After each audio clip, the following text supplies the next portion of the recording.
ఆసక్తికరమైన పరిణామాలు గడిచిన 2 రోజులుగా తెలంగాణలో చోటు చేసుకుంటున్నాయి. అయితే ఈ 2 పరిణామాలు ఏపీలో అధికారంలో ఉన్న తెలుగుదేశం పార్టీకి సంబంధించిన అంశాలు. ఒక రకంగా తెలంగాణలో రాజకీయ ఉనికిని కాపాడుకుంటూ ఏపీలో అధికారంలో ఉన్న తెలుగుదేశం పార్టీని తెలంగాణలో అధికారంలో ఉన్న కాంగ్రెస్ పార్టీ నాయకులు కెలుపుతున్నారు, కావాలని గోకుతున్నట్టు కనపడుతోంది.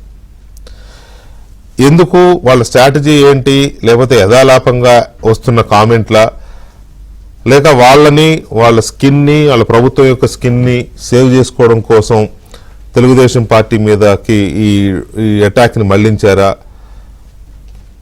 లేక ఇక్కడ బీఆర్ఎస్ చేస్తున్న, బీజేపీ చేస్తున్న ప్రచారాల నుంచి తమను తాము ప్రొటెక్ట్ చేసుకోవడం కోసం ఆంధ్రప్రదేశ్ ప్రభుత్వాన్ని, లేకపోతే ఏపీలో జరుగుతున్న పరిణామాలని, ఇంకా ఇతరత్ర రాజకీయంగా వీళ్ళని టార్గెట్ చేసుకుంటూ తమను తాము సేవ్ చేసుకునే ప్రయత్నం చేస్తున్నారా అనేది కొంత ఇంట్రెస్టింగ్ వ్యవహారమే. ఎందుకు అంటే, అమరావతిలో వరదలు వచ్చాయని మంత్రి పొంగులేటి శ్రీనివాసరెడ్డి అన్నారు. మనం చూసాం కదా, విజయవాడ వరదలు వచ్చి ఎంత అతలాకుతలమైందో తెలిసింది. బట్ విజయవాడకి అమరావతికి మరి ఆయనకి పెద్దగా తేడా తెలియదని కాదు, కానీ మరి ఓవర్లుక్లో అన్నారా, లేకపోతే వచ్చాయని వైసీపీ బాగా ప్రచారం చేసింది, అమరావతి మునిగిపోయింది. నిజంగా అమరావతిలో వరదలు రాలేదు. మరి ఆ ప్రచారాన్ని నమ్మి పొంగులేటి శ్రీనివాసరెడ్డి గారు అమరావతిలో వరదలు వచ్చినాయి అన్నారా? పైగా ఇది అసెంబ్లీ సమావేశాలు జరుగుతున్నా కానీ మొన్న ఎందుకన్నారు అనేది కొంత ఇంట్రెస్టింగ్ పాయింట్. ఆయన ఏమంటారంటే, అమరావతిలో వరదలు వచ్చేసరికి మొత్తం పెట్టుబడిదారులు, లేకపోతే పెద్ద పెద్ద కంపెనీలు, ఇన్వెస్టర్లు, కన్స్ట్రక్షన్ కంపెనీలు కూడా, రియల్ ఎస్టేట్ కంపెనీలు కూడా అమరావతి వెళ్ళడానికి భయపడుతున్నాయి. మొత్తం మళ్ళీ ఇటు వచ్చేస్తున్నారు, హైదరాబాద్కి వచ్చేస్తున్నారు, కొంతమంది బెంగళూరు వెళ్తున్నారు తప్ప అమరావతికి వెళ్ళట్లేదు ఎవరు. ఇప్పుడు అక్కడ పూర్తిగా ఆగిపోయింది, డెవలప్మెంట్ ఆగిపోయింది, లేకపోతే పెట్టుబడులు ఆగిపోయినాయి అనేది ఆయన వెర్షన్. ఎందుకు ఆ వెర్షన్ తీసుకున్నారు అనేది ఇంట్రెస్టింగ్ పాయింట్. ఒకటి వాస్తవం, కాంగ్రెస్ పార్టీ అధికారంలోకి వచ్చిన తర్వాత తెలంగాణలో రేవంత్ రెడ్డి గారు ముఖ్యమంత్రి అయిన తర్వాత గడిచిన ఏడాది కాలంలో రియల్ ఎస్టేట్ భూమి ఒక్కసారిగా పడిపోయింది, అసలు ఒక రకంగా ఆగిపోయింది రియల్ ఎస్టేట్ అనేది గట్టి ప్రచారం ఉంది, కొంతమేరకు వాస్తవం కూడా. అది కారణాలు చాలా ఉన్నాయి దానికి. అసలు కొంతమంది మిడిల్ అంటే లోయర్ రేంజ్, తర్వాత ఒక మోస్తరు రియల్ ఎస్టేట్ కంపెనీలు అయితే ఆల్మోస్ట్ కార్యకలాపాలు స్తంభించిపోయినాయి. చోటామోటా రియల్టర్లు రేపమాపో ఈ గవర్నమెంట్ కనుక వెంటనే వాళ్ళ ఫైల్ క్లియర్ చేయకపోతే సూసైడ్కి వెళ్ళే ప్రమాదం అయితే ఉంది. అదైతే క్లియర్. అది ఇట్ ఈస్ ఓపెన్ సీక్రెట్, ఇది అందరికీ తెలుసు, కాంగ్రెస్ వాళ్ళకి తెలుసు, మిగతా వాళ్ళకి తెలుసు, ఆ రియల్ ఎస్టేట్ కంపెనీలకి తెలుసు. ఈ సిచ్యువేషన్లో హైదరాబాద్లో రియల్ ఎస్టేట్ భూమి పడిపోయింది, ఆగిపోయింది అని అనుకుంటున్న దీన్ని మరి కప్పిపుచ్చుకోవడానికి లేదు, అది వాస్తవం కాదు, అమరావతి ఆగిపోయిందని చెప్పడం కోసం అన్నారా? అసలు అమరావతిని ఎందుకు కోట్ చేశారు పొంగులేటి శ్రీనివాసరెడ్డి గారు? లేక టీడీపీ ఏమైనా ఎన్డీఏ పార్టీ కాబట్టి బీజేపీ ఎంతో, టీడీపీ అంతే, బీఆర్ఎస్ అంతే అనే ఆ టార్గెట్ చేసి పొలిటికల్గా మాకు టీడీపీ కూడా అదే టార్గెట్ అని చెప్పడం కోసం అన్నారా? తెలియదు. బట్ అమరావతిని టార్గెట్ చేశారు. అది నిజమేనా? హైదరాబాద్కి అమరావతికి పోల్చుతూ ఆయన అన్న మాటల్ని టీడీపీ ఎలా రిసీవ్ చేసుకుంటోంది? ఏపీ టీడీపీ కావచ్చు, తెలంగాణ టీడీపీ కావచ్చు. ఎందుకు అంటే, తెలంగాణ టీడీపీ అవును ఏపీలో అమరావతి గురించి అంటే తెలంగాణ టీడీపీ ఎందుకు రియాక్ట్ కావాలనడానికి ఇక్కడ ఇంకొక పాయింట్ వచ్చింది. కోమటిరెడ్డి రాజగోపాల్ రెడ్డి గారు, ఎమ్మెల్యే గారు, నిన్న ఇంకో మాట అన్నారు. ఆయన ఒక మాట అన్నారు, అసలు కొత్త సెక్రటరీ కట్టాం కదా, అసెంబ్లీ కూడా దాని పక్కనే కట్టేస్తే ఎన్టీఆర్ ఘాట్ ఉంది కదా. ఎన్టీఆర్ ఘాట్ అనేది టీడీపీ వాళ్ళకే కాదు, అన్ని పార్టీల్లో ఉన్న టీడీపీ మాజీలకు అందరికీ, ఇంక్లూడింగ్ కేసీఆర్ గారు, ఆయన కూడా అక్కడి నుంచి వచ్చిన వాడే కదా. ఎన్టీఆర్ అభిమానులు ప్రత్యేకించి రాజకీయాలకు అతీతంగా, కులాలకు అతీతంగా, ప్రాంతాలకు అతీతంగా ఎన్టీఆర్ అభిమానులకి ఎన్టీఆర్ ఘాట్ అనేది ఒక రకమైన మాన్యుమెంటు, లేకపోతే జ్ఞాపక స్థలం. ఎన్టీఆర్ ఘాట్ని తీసేసి అక్కడ అసెంబ్లీ కట్టాలి అనే ఆలోచన ఆయన యథాలాపంగా అన్నాడా, లేకపోతే ఇంకో రకంగా జరిగిందా? ఇవాళైతే మా వాళ్ళు అడిగితే నేను అట్లా అనలేదు, అసెంబ్లీ కూడా అక్కడ గడితే బాగుంటుందని అంటే అక్కడ ఖాళీగా ఉన్నది అదే కాబట్టి నేను దాన్నే అన్నాను అనుకుని కొంతమంది మీడియా వాళ్ళు వక్రీకరించారని ఆయన అన్నట్టుగా మా ప్రతినిధి చెప్తున్నారు. కానీ మీడియా అంతా నిన్న ఆయన అన్న మాటల ప్రకారం ఎన్టీఆర్ ఘాట్ని ఆయన తీసేసి అక్కడ కట్టాలి అని. సో ఇలాంటి పరిస్థితుల్లో తెలుగుదేశం పార్టీని ఎందుకు వీళ్ళు గుచ్చుతున్నారు? తెలుగుదేశం పార్టీని అంత వెంటబడి వరుసగా 2 రోజులు ఇంత పెద్ద పెద్ద కామెంట్లు రావడం వెనుక ఉద్దేశం ఏంటి? ఇది తెలంగాణ కాంగ్రెస్ పార్టీ తీసుకున్న వైఖరా, లేక ఈ ఇద్దరు నేతలు యథాలాపంగా తీసుకున్న వైఖరా? పొంగులేటి శ్రీనివాసరెడ్డి గారు హైదరాబాద్ రియల్ ఎస్టేట్ బాగుంది అని చెప్పడానికి అమరావతి మునిగిపోయింది అని చెప్పాల్సినంత అవసరం ఏమొచ్చింది అంటే ఖచ్చితంగా ఇది తెలంగాణ ప్రభుత్వ వైఖరి అయి ఉండాలి. తెలంగాణ ప్రభుత్వమే అమరావతి లేదు ఇక్కడ హైదరాబాద్ బెటర్ అని చెప్పుకోవడం కోసం, లేకపోతే కొంతమందిని అట్రాక్ట్ చేయడం కోసం తీసుకునే స్టాండ్ అన్న అయి ఉండాలి. అసలు దీని మీద ముఖ్యమంత్రి రేవంత్ రెడ్డి గారి వైఖరి ఏంటి? ఎందుకంటే ఆయన పొంగులేటి గారి వ్యాఖ్యల్ని ఖండించలేదు, రాజగోపాల్ గారు మాట్లాడితే మీడియాలో వచ్చిన వ్యాఖ్యల్ని ఖండించలేదు. కాబట్టి ఖచ్చితంగా అందరూ రేవంత్ రెడ్డి, ఎందుకంటే అందరూ చంద్రబాబు శిష్యుడు చంద్రబాబు శిష్యుడు చంద్రబాబు శిష్యుడు అని పదే పదే ఆయన మీద మాటలు రాళ్ళు వేస్తూ ఉంటారు కదా. బీఆర్ఎస్ వాళ్ళు వేస్తూ ఉంటారు, ఇంకితరులు కూడా వేస్తూ ఉంటారు చంద్రబాబు శిష్యుడని. మరి అలాంటి టైంలో వచ్చిన వీటికి సంబంధించి రేవంత్ రెడ్డి గారు ఎలాంటి స్పందన లేకపోవడం, ఆయన వైఖరి ఏంటి అనేది కూడా ఆసక్తికరమైన పరిణామం. కాబట్టి అమరావతిలో వరదలు ఎప్పుడు వచ్చాయి, అమరావతిలో వరదలు వచ్చిన తర్వాత రియల్టర్లు అక్కడికి వెళ్ళిన రియల్టర్లు అందరూ వెనక్కి వస్తున్నారా, అసలు వెళ్లకుండానే వెళ్దాం అనుకుని ఆగిపోయారా వరదలు రావడంతో? మరి ఎన్టీఆర్ ఘాట్ పరిస్థితి ఏంటి హైదరాబాద్లోది అనే అంశాల మీద ఆసక్తికరమైన చర్చ. అమరావతిలో వరదలు వచ్చినందువల్ల అమరావతిలో పెట్టుబడులు ఆగిపోయినాయి, అక్కడ నుంచి మొత్తం హైదరాబాద్కు తిరిగి వస్తున్నారని తెలంగాణ మంత్రి పొంగులేటి శ్రీనివాసరెడ్డి చేసిన కామెంట్స్ కానీ, లేకపోతే ఎన్టీఆర్ ఘాట్ని తీసేసి అక్కడ అసెంబ్లీ కట్టాలి అనే కాంగ్రెస్ ఎమ్మెల్యే కోమటిరెడ్డి రాజగోపాల్ రెడ్డి గారి కామెంట్స్ కానీ కొంత వైబ్రెంట్గా ఉన్నాయి. ఇప్పుడు రాజకీయంగా దుమారం రేపుతున్న నేపథ్యంలో దాని మీద చర్చను మనం చూస్తున్నాం. చర్చలో మనతో కాంగ్రెస్ పార్టీ తెలంగాణ అధికార ప్రతినిధి దామోదర్ రావు గారు, అలాగే తెలుగుదేశం పార్టీ ఏపీ అధికార ప్రతినిధి మహాసేన రాజేష్ గారు, అండ్ అమరావతి బహుజన జేఏసీ అధ్యక్షులు పోతుల బాలకోటే గారు, అండ్ బీఆర్ఎస్ పార్టీ అధికార ప్రతినిధి డాక్టర్ చిరుమల్ల రాకేష్ గారు మనతో చర్చలో పాల్గొంటున్నారు. ముందుగా రాజేష్ గారు గుడ్ ఈవినింగ్. రాజేష్ గారు, ఫస్ట్ పాయింట్, అమరావతిలో వరదలు వచ్చాయి కాబట్టి అక్కడికి వెళ్లాలనుకున్న పెట్టుబడిదారులు ఎవరు వెళ్ళడం లేదు, రియల్ ఎస్టేట్ బిజినెస్ చేసేవాళ్ళు కానీ వెళ్ళడం లేదు, వెళ్ళిన వాళ్ళు కూడా వెనక్కి వచ్చేస్తున్నారు, ఇప్పుడంతా హైదరాబాద్ వైపే ఉంది అనేది పొంగులేటి శ్రీనివాసరెడ్డి గారు చేసిన కామెంట్స్. ఇది నిన్న ఇవాళ బాగా రాజకీయంగా పెద్ద దుమారం రేపుతోంది కదా, దీని మీద మీ రియాక్షన్ ఏంటి ఫస్ట్? సార్ వెంకటకృష్ణ గారు, మీకు అలాగే ప్యానల్ సభ్యులకి హృదయపూర్వక నమస్కారం. నేను విన్నాను సార్ పొంగులేటి శ్రీనివాసరెడ్డి గారి మాటలు, అలాగే కోమటిరెడ్డి రాజగోపాల్ రెడ్డి గారి మాటలు కూడా విన్నానండి.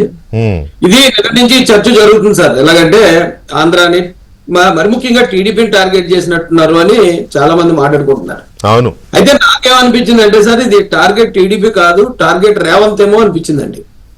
ఎందుకంటే రేవంత్ రెడ్డి గారిని అంటే ఇప్పుడు యాక్చువల్ గా అక్కడ ఉన్న ఎన్టీఆర్ గారి జోలికి పోవాల్సిన అవసరం కూడా ఏమి లేదు. అసెంబ్లీ మంచి స్ట్రాంగ్ అసెంబ్లీ ఉంది వాళ్ళకి, కొత్త అసెంబ్లీ కట్టాల్సిన అవసరం లేదు. అలాగే అమరావతికి వరదలు రావడం అనేది ఇందాక మీరు చెప్పినట్టు అది పెద్ద భూత ఒక రకంగా చెప్పాలంటే. ఎందుకంటే అమరావతికి వరదలు రాలేదు, విజయవాడకు వచ్చాయి. అది కూడా విజయవాడకు మాత్రమే కాదండి, తెలంగాణలో కూడా చాలా ప్రాంతాలు మునిగిపోయాయి ఆ టైంలో. అవునవును. వీళ్ళు కావాలని టార్గెట్ చేసింది దేనికోసం అనిపించింది అంటే సార్ నాకు, ఇప్పుడు ఈ రాజగోపాల్ రెడ్డి గారు ఎవరైతే ఉన్నారో నేను మంత్రి పదవి కోసం ఆయన బాగా ప్రయత్నిస్తున్నారని ఒక టాక్ ఉందండి. జనరల్ గానే కాంగ్రెస్ పార్టీలో గ్రూప్ రాజకీయాలు అంటే వర్గపోరు ఉంటది. రేవంత్ రెడ్డి అనే నాయకుడి మీద చాలా మంది అంటే ఆయనకు ఫాలోయింగ్ ఉందండి తెలంగాణలో. ఎందుకంటే నాకు కూడా చాలా ఇష్టం ఆయన అంటే, ఎందుకంటే నారా చంద్రబాబు నాయుడు గారి ఆధ్వర్యంలో ఆయన లీడర్గా ఎదగటం కానీ, లేదా ఆయన బయటికి వెళ్ళిన తర్వాత కూడా ఏ రోజు కూడా మా నాయకుడిని ఆయన చులకనగా కానీ విమర్శిస్తూ కానీ మాట్లాడకపోవటం కానీ మాకెందుకు మా అందరికీ సాఫ్ట్ కార్నర్ ఉంది ఆయన మీద. సో ఈ ఫాలోయింగ్ రేవంత్ రెడ్డి గారిని తెలుగుదేశం పార్టీ నుంచి కాంగ్రెస్ పార్టీలోకి అప్పుడు వెళ్ళినా కానీ ఆయన్ని పిసిసి చీఫ్ చేసింది. అలాగే ఈ రోజున ముఖ్యమంత్రిగా కూడా డైరెక్ట్ అధిష్టానం నుంచి రావడానికి కూడా ఆయన వెనకాతలు నా ఫాలోయింగే. మన ఎలక్షన్లు కూడా తెలుగుదేశం పార్టీ అక్కడ పోటీ చేయకపోవటం, తెలుగుదేశం పార్టీ పోటీ చేయలేదు అనుకోండి, అక్కడ ఉన్న తెలుగుదేశం కార్యకర్తలందరికీ అప్పటికేమో కేటీఆర్ గారు ఆల్రెడీ కొన్ని వ్యాఖ్యలు చేసి ఉన్నారు మా నాయకుడి అరెస్ట్ మీద జరుగుతున్న ప్రొటెస్టుల మీద. మాకు అప్పుడు వాళ్ళ మీద ఆటోమేటిక్ గా కోపం వచ్చింది మా వాళ్ళందరికీ. సో ఇప్పుడు ఎవరు నెక్స్ట్ అని చూస్తే మాకు రేవంత్ గారు కనిపించారు. ఆ టైంలో మాకు ఏమీ అధిష్టానం నుంచి ఎవరు చెప్పలేదు, కానీ నేనే నా బంధువులు చాలా మందికి చెప్పాను రేవంత్ రెడ్డి గారికి ఏంటి ఒకటి అని. సో ఎప్పుడైతే ఈయన ఇంత బలోపేతం అవడానికి కారణం ఈ వెనకాతలో నీ ఫాలోయింగ్. కాబట్టి మనం ఈ కాంగ్రెస్ పార్టీ ముసుగులో ఆ ఫాలోయింగ్ ను కొట్టుపారేస్తే వాళ్ళందరూ కూడా కాంగ్రెస్ పార్టీతో పాటు రేవంత్ రెడ్డి కూడా రివర్స్ అయిపోతారు. కాబట్టి రేవంత్ రెడ్డికి ఉన్న ఇమేజ్ ని ఆయనకున్న దీన్ని తగ్గించాలనే ఒక ప్రయత్నం చేసినట్టే అనిపిస్తుందండి. నాకు ఇంకొక ఆనందకరమైన విషయం ఏంటంటే సార్, అమరావతి అనే నగరాన్ని జగన్మోహన్ రెడ్డి మొత్తం ధ్వంసం చేసి పెడితే ఇప్పుడిప్పుడే అది ఊపిరి పోసుకుంటుంది. జస్ట్ ఒక 6 నెలలు అయింది. అలాంటి అమరావతి నగరంతో ఈ ప్రపంచ నగరమైన హైదరాబాద్ ని పోలుస్తూ ఎవరైతే పొంగులేటి శ్రీనివాసరెడ్డి గారు మాట్లాడారో మాకు అప్పుడు చాలా ఆనందం అనిపించింది సార్. ఎందుకంటే ఒకరితో కంపేర్ చేసుకునేటప్పుడు సమవుజ్జీలు అయితేనే కంపేర్ చేస్తారండి. ఇప్పుడే ఊపిరి పోసుకుంటున్న అమరావతి నగరం హైదరాబాద్ నగరానికి పోటీగా రాబోతుంది అని పొంగులేటి శ్రీనివాసరెడ్డి గారు మాకు ఆయన ఒక రంగం చెప్పాలంటే ఒక అప్రిషియేషన్ ఇచ్చాడండి. అమరావతి నగరాన్ని మీరు ఎవరు అక్కడ పోకండి అంటే ఆయన 1-10 మంది దగ్గర విని ఉంటాడండి. సార్ అమరావతి డెవలప్ అవుతుంది, అమరావతికి ఇలా ప్రత్యేక నిధులు వచ్చాయి, అమరావతిలో ప్రపంచ స్థాయి కంపెనీలు అన్ని వచ్చేస్తున్నాయి, కాబట్టి మేము కూడా అక్కడ ఇన్వెస్ట్ చేద్దాం అనుకున్నామని వాళ్ళ మిత్రుల దగ్గర లేకపోతే ఇలా ఇన్వెస్టర్ల దగ్గర 1-10 మంది దగ్గర విని ఉంటాడు. ఆ వినున్న దాని మీద మీరు అలాగే వెళ్ళిపోకండి, అసలైంది ఇక్కడే. అంటే ఇప్పుడు వరదలు వస్తున్నాయి, వర్షాలు వస్తున్నాయి, గాలులు వస్తున్నాయి అని చెప్పి పెట్టుబడులు ఆగిపోతాయని శ్రీనివాసరెడ్డి గారు అనుకుంటారని నేనైతే. వరదలు రాంది అక్కడ బొంబాయి, చెన్నై లాంటి నగరాలు అసలు విమానాలే తేలే. వర్షాలు కొన్ని సందర్భాల్లో వరదలు వస్తే ఎయిర్పోర్ట్స్ లో విమానాలే నీళ్లలో తేలినాయి. అది పెద్ద ఇష్యూ. ఒక్క నిమిషం రాజేష్ గారు. బాలకోట గారు గుడ్ ఈవినింగ్ అండి. పొంగులేటి శ్రీనివాసరెడ్డి గారి స్టేట్మెంట్ అమరావతిలో ఏమీ లేదు అని తక్కువ చేసి చూపించడం కోసం అనుకుంటున్నారా, లేకపోతే హైదరాబాద్లో రియల్ ఎస్టేట్ ఆగిపోయింది అని వస్తున్న విమర్శలు కావచ్చు, లేకపోతే తెలంగాణలో ఉన్న ప్రతిపక్ష పార్టీలు ప్రధానంగా బీఆర్ఎస్ పార్టీ చాలా కాలంగా ప్రభుత్వం మీద విరుచుకుపడుతోంది, మీ మూలంగా రియల్ ఎస్టేట్ డెవలప్మెంట్ ఆగిపోయింది ఇక్కడ అని. సో వాటిని కవర్ చేసుకోవడం కోసం అమరావతిని అడ్డు పెట్టుకున్నాడు అనుకుంటున్నారా?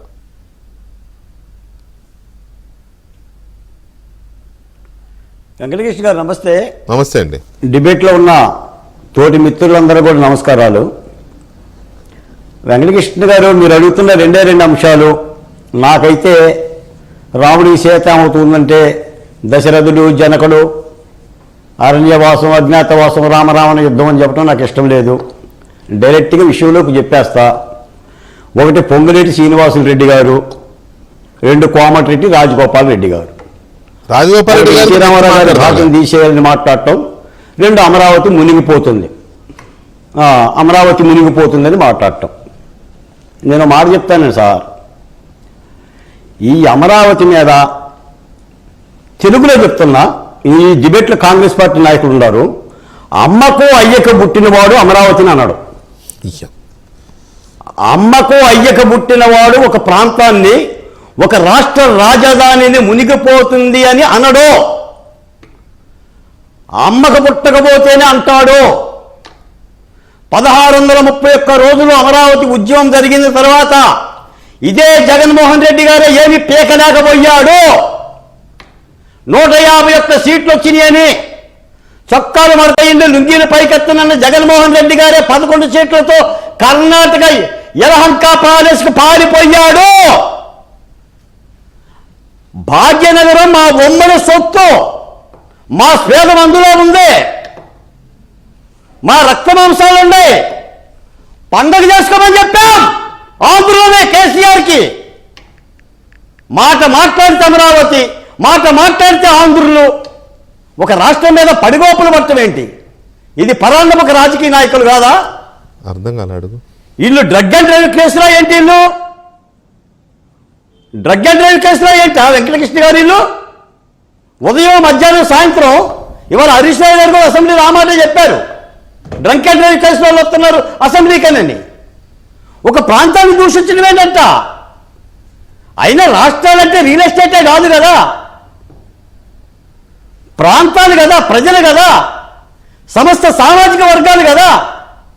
అందులో ఎస్సీలు ఉంటారు, బీసీలు ఉంటారు, మైనార్టీలు ఉంటారు, కాపులు ఉంటారు, కమ్మలు ఉంటారు, మీ రెడ్లు కూడా ఉంటారు కదా.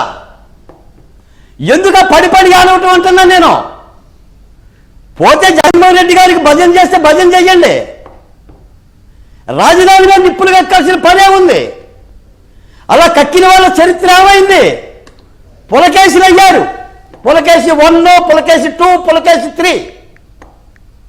అందుకని ప్రాంతాలను రాజకీయం చేసి ఏదో అమరావతిని దూషిస్తే రియల్ ఎస్టేట్ వస్తుంది. అమెరికా భాగ్య హైదరాబాద్కి రాదు కదా. ఇప్పుడున్న నాయకులు మాట్లాడుతున్న నాయకులందరూ కూడా ఈ రియల్ ఎస్టేట్ వాళ్ళే. నేను అడుగుతున్నా వెంకటకృష్ణ గారు, కోకాపేటలో ఎకరం 100 కోట్లు అమ్మింది. ఏ వరంగల్లోడికి అన్నం పెట్టింది? ఏ కరీంనగర్ రోడ్డుకి అన్నం పెట్టింది? బలిసినోళ్ళు కొనుక్కున్నారు, బలిసినోళ్ళు రియల్ ఎస్టేట్ చేశారు. అవును. అందుకని అమరావతి జోలికొచ్చిన, ఆంధ్ర రాష్ట్రం జోలికొచ్చిన పుట్టగదులు ఉండవని తెలుగులో చెప్తున్నా. ఎనీ పార్టీ, ఎనీ లీడర్, అదొక ప్రాంతం. కాబట్టి కుడి చేత అన్నం తినే మాటలు మాట్లాడాలి. ఎడం చేత అన్నం తిని అమరావతి నిందలేస్తే నిందలు పట్టడానికి అమరావతిలో ఏ మహిళ కూడా సిద్ధంగా లేరు. మీకు మాట చెప్తే వెంకటకృష్ణ గారు, ఇదే డిబేట్లో ఒక అమరావతి మహిళను కూర్చోబెట్టండి. ఆ పొంగులేటికి ఏం సమాధానం చెప్తుంది. ఆ కాంగ్రెస్ పార్టీకి ఏం సమాధానం చెప్తుంది. వాళ్ళు రక్తమిస్తే వచ్చిందండి నా రాజధాని. ఇప్పుడు 56 సంవత్సరాలుగా భాగ్యనగరాన్ని ఆంధ్రప్రదేశ్లో 29 జిల్లాలు కలిసికట్టుగా పెంచుకుంటే, భాషా ప్రయుక్త రాష్ట్రంగా ఏర్పడితే విభజన పర్వం తెచ్చి లాక్కోవడం కాదు. మమ్మల్ని వీధిన రాజధాని లేకుండా ఇంకా జాలి చూపాలి. తోటి తెలుగోడు ఏదో రాజధాని కట్టుకున్నాడు. ఆ జగన్మోహన్ రెడ్డి చంద్రబాబు నాయుడు గారు 4 అడుగులు పెడుతున్నాడు. ఒక్క నిమిషం ఉండండి బాలకోట గారు, ఒక్క నిమిషం. జీవించాలి. బాలకోట గారు ఒక్క నిమిషం. దామోదర్ గారు, పొంగులేటి గారు చేసిన కామెంట్స్ మీద గ్రౌండ్ నుంచి వచ్చిన రియాక్షన్స్ అవి. మరి ఆయన ఎందుకు ఆ పోలిక చేశారో పార్టీ వైఖరి అంటే మీకు తెలిసి ఉండాలి. ఆ రియాక్షన్కి షూర్ బాలకోట గారు మాట్లాడే దానిలో ఆ భావోద్వేగం కానీ ఆ ఫీలింగ్స్ కానీ నేను ఫైండ్ అవుట్ చేయగలుగుతాను. అండ్ డెఫినెట్గా గుర్తించగలుగుతాను. ఆ ప్రాంతం నుంచి వచ్చే రెస్పాన్స్ అట్లే ఉంటుంది. కానీ బాలకోట గారికి నేను క్లియర్గా చెప్పదలుచుకుంది ఏంటంటే, ఈ రోజు పొంగులేటి శ్రీనివాసరెడ్డి గారు మాట్లాడిన మాటకి కాంగ్రెస్ పార్టీకి ఎలాంటి సంబంధం లేదు. అధికారికంగా కాంగ్రెస్ పార్టీ ప్రెస్ మీట్ పెట్టేసి పలానా దగ్గర ఉన్నదని చెప్పలేదు. కాంగ్రెస్ పార్టీ ఒకటే కాదు, ప్రభుత్వ పరంగా కూడా ఎలాంటి గెజెట్ విడుదల చేయలేదు, ప్రభుత్వ పరంగా కూడా ఎలాంటి స్టేట్మెంట్ చేయలేదు. మీడియా చిట్ చాట్లో ఈయనది పొంగులేటి గారిది అసలు యాక్చువల్లీ పొంగులేటి గారిది యాక్షన్ కాదు, రియాక్షన్కి యాక్షన్ తేడా ఏంటంటే, ఇక్కడ బీఆర్ఎస్ వాళ్ళు మాకు చేసిన claims, first of all BRS వాళ్ళు ఏం క్లెయిమ్ చేసినారంటే, ఇక్కడ మొత్తం రియల్ ఎస్టేట్ మొత్తం అక్కడికి తరలిపోతుంది, ఈయన శిష్యుడు కాబట్టి ఆయన గురువుకి దక్షిణ ఇచ్చుకుంటున్నాడు అని చెప్పేసి ఒక రాంగ్ ఎజెండా చేసినప్పుడు, అదే పాయింట్ను మీడియా పాయింట్లో ఒక మిత్రుడు అడిగినప్పుడు తీసుకున్న రియాక్షన్ రూపకంగా వచ్చిన మాట తప్ప, యథాలాపంగా వచ్చిన మాటలే తప్ప, దానిలో అమరావతి మీద ఆయనకు మాకు ఉండాల్సిన, నిజంగా చెప్పాలంటే ఇంతకుముందు మిత్రుడు మహాసేన రాజేష్ అన్నట్టుగా హైదరాబాద్కు అమరావతికి no comparison. We are in to the world class city. So world class సిటీకి మేము కంపారిజన్ ఎందుకు చేస్తాము? ఆయన అమరావతిలోనే వరదలు వచ్చినాయి అని చెప్పేసి మేము అనడానికి నో కమెంట్, మాకు హక్కే లేదు. ఎందుకంటే హైదరాబాద్లో కూడా వచ్చినాయి కదా 2002లో వరదలు, చెన్నైలో కూడా వచ్చినాయి కదా వరదలు. అంటే వరద అక్కడ విజయవాడలో ఇంకా నది ఉన్నది, మాకు నది లేదు పాడలేదు కదా. సో నది లేకుండా కూడా ఇక్కడ వచ్చింది కదా. సో బాలకోట గారితో కొంతవరకు నేను అంగీకరిస్తున్నాను. ఆయనతో ఆయన వాదంలో కొంచెం వరకు పసంది. ఇంకొక విషయానికి వస్తే, ఈ రోజు ఇక్కడ ఉన్నది కాంగ్రెస్ పార్టీ అండి. కాంగ్రెస్ పార్టీలో బాలకోట గారు, రాజేష్ గారు, మీకు ఇది ఖచ్చితంగా అంటే ఆంధ్ర ప్రాంత మిత్రులకు, ఆంధ్ర ప్రాంత వాస్తవ్యాలు కూడా నేను ఒకటి క్లియర్గా చెప్పదలుచుకున్నది ఏంటంటే, ఇది పార్టీ స్టాండ్ కాదు. కోమటిరెడ్డి రాజగోపాల్ రెడ్డి గారు మాట్లాడినా, పొంగులేటి శ్రీనివాసరెడ్డి గారు మాట్లాడినా వాళ్ళ వ్యక్తిగత అభిప్రాయాలు తప్ప అది కాంగ్రెస్ పార్టీ కానీ ప్రభుత్వానికి కానీ, అంటే మినిస్టర్ హోదాలో ఏదైనా లెటర్ మీద ఇచ్చో లేదంటే ప్రెస్ మీట్ పెట్టేసో ఇది ఇట్లా జరుగుతుంది. ఎస్, నేను ఇంకొక మాట కూడా చెప్పదలుచుకున్నా. అసలు మనం ఇప్పుడు ఈ పర్టికులర్ పరిస్థితిలో ఎలక్షన్స్ ఏం లేవు. అక్కడ ఆంధ్రాలో ఎలక్షన్ జరగట్లేదు, ఇక్కడ తెలంగాణలో ఎలక్షన్ జరగట్లేదు.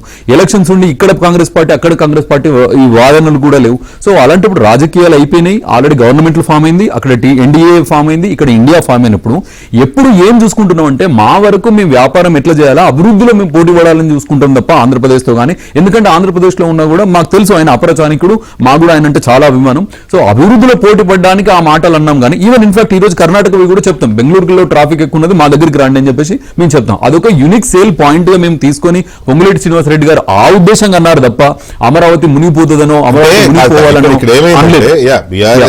బీఆర్ఎస్ ఆ మాటకు వస్తే మీ ప్రభుత్వం అధికారంలోకి వచ్చినాక 2 నెలల నుంచి స్టార్ట్ చేసింది ఇక్కడ రియల్ ఎస్టేట్ ఆగిపోతుందని. అయిపోతుందని బీఆర్ఎస్ చాలా రకాల విమర్శలు చేస్తూ అందులో హైదరాబాద్ గ్రోత్ కానీ తెలంగాణ గ్రోత్ కానీ ఆగిపోతుంది మీ వల్ల అనే విమర్శలు స్టార్ట్ చేసింది. ఎగ్జాక్ట్లీ పాయింటే ముఖ్యం. నేను కాదంట, రెసిప్రోకేటివ్ గాను లేకపోతే వాళ్ళని కౌంటర్ చేయాలనుకోవడంలోనో భాగంగా శ్రీనివాస్ రెడ్డి గారు ఆ ప్రయత్నం చేయడం తప్పదు. కానీ అమరావతిలో వరదలు వచ్చాయి కాబట్టి అక్కడికి వెళ్ళిన వాళ్ళందరూ వెనక్కి వచ్చేస్తున్నారు. అమరావతిలో వరదలు రాలేదు. అమరావతి విజయవాడలో వచ్చింది. అంటే వర్షాలు అన్ని చోట్ల పడ్డాయి. 120 ఏళ్ల చరిత్రలో లేని వర్షాలు పడ్డాయి మొన్నటిసారి. ఆయన ఆటోమేటిక్ అక్కడికి వచ్చింది. అది కొంతవరకు విజయవాడలో వరదలు వచ్చిన మాట వాస్తవం.